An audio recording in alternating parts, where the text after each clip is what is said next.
Good morning बच्चों, आप सभी लोगों का हार्दिक स्वागत है ईडीडी सेकेंड के इस वीडियो लेक्चर में। जैसा कि पहले से हम सभी लोग अवगत हैं, इस समय हम लोग जो प्रथम चैप्टर है, हम लोगों का पहला चैप्टर है कॉन्ट्रैक्टर, उसके बारे में हम लोग पढ़ रहे हैं और काफ़ी कुछ इस चैप्टर में हम लोगों ने कंप्लीट कर लिया है। जैसा कि जब कंट्रोल सर्किट बताया गया था आपको, तो उसमें मैंने बताया था कि कॉन्ट्रैक्टर का यूज करके कैसे हम DOL स्टार्टर का उपयोग करते हैं। तो आज के इस वीडियो लेक्चर में हम लोग 3 फेज इंडक्शन मोटर को स्टार्ट करेंगे DOL स्टार्टर की सहायता से, जिसको हम लोग बोलते हैं डायरेक्ट ऑनलाइन स्टार्टर। ठीक है, डायरेक्ट ऑनलाइन स्टार्टर बोलते हैं DOL। ठीक है, इंडक्शन मोटर को कैसे डायरेक्ट सप्लाई से कनेक्ट कर दे डायरेक्ट ऑनलाइन। ठीक है, डायरेक्ट ऑनलाइन स्टार्टर।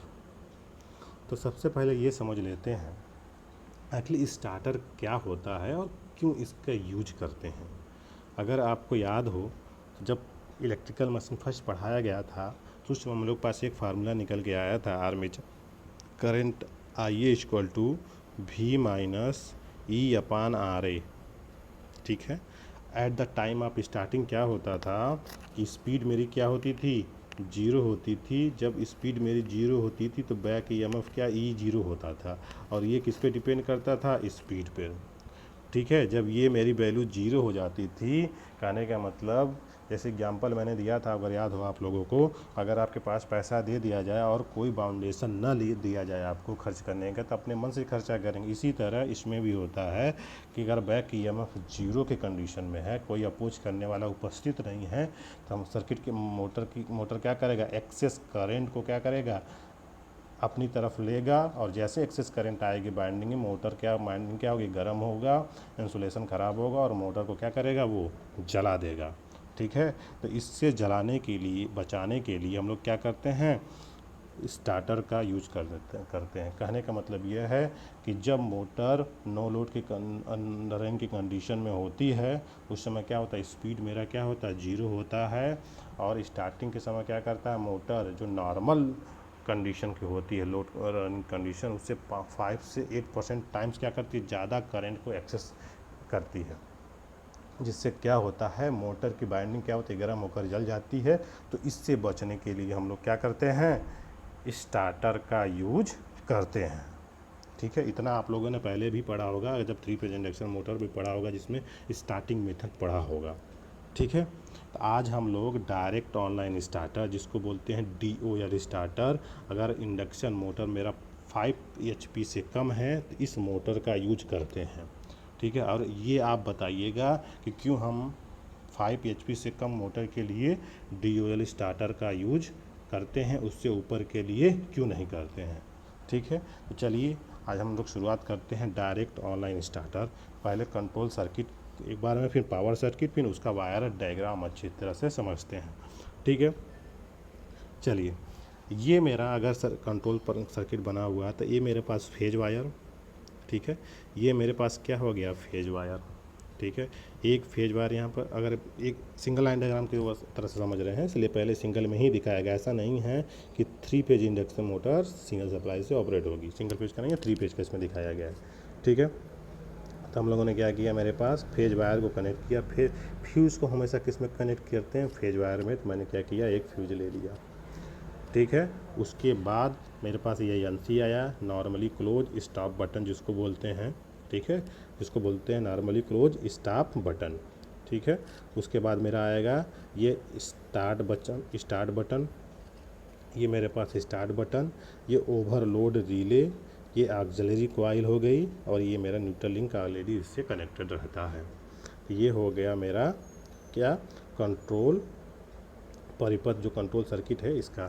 एक बार और देख लीजिए, सबसे पहले क्या करेंगे, फेज वायर में क्या करेंगे, फ्यूज को कनेक्ट करेंगे, फिर है स्टॉप बटन, फिर स्टार्ट बटन, ओवर लोड लीजिए, फिर अगली कॉइल को भी आप एक फेज वाला वायर देंगे, पहले बताया गया है, फेज वाला दे देंगे, और न्यूट्रल लिंक ऑलरेडी इससे कनेक्टेड रहता है। ठीक है, इसी तरह से हम लोग क्या करेंगे, अब पावर सर्किट के बारे में समझेंगे।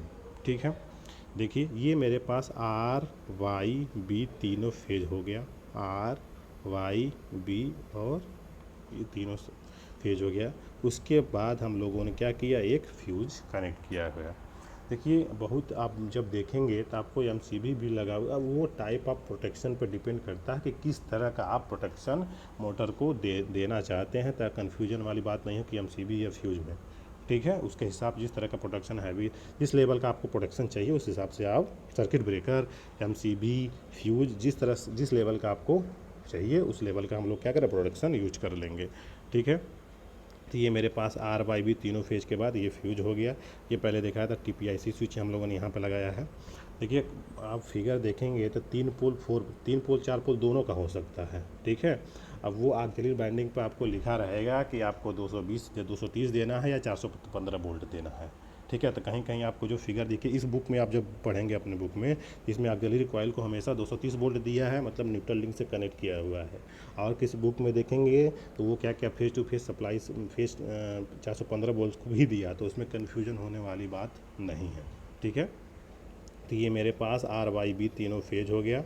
ठीक है, आर वाई बी तीनों फेज, फ्यूज से टीपीआईसी स्विच। ठीक है, ये मेरा कॉन्ट्रैक्टर हो गया। ठीक है, ये मेरा कॉन्ट्रैक्टर, ये overhead relay 3 phase induction motor.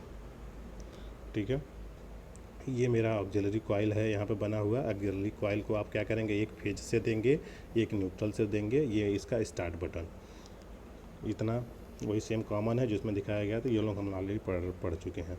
अब देखिए वायरिंग डायग्राम किस तरह से बनेगा। जैसे ही आप वायरिंग डायग्राम की बात करते हैं हम लोग, ठीक है, तीनों फेज हो गया यहाँ पे, तीनों फेज।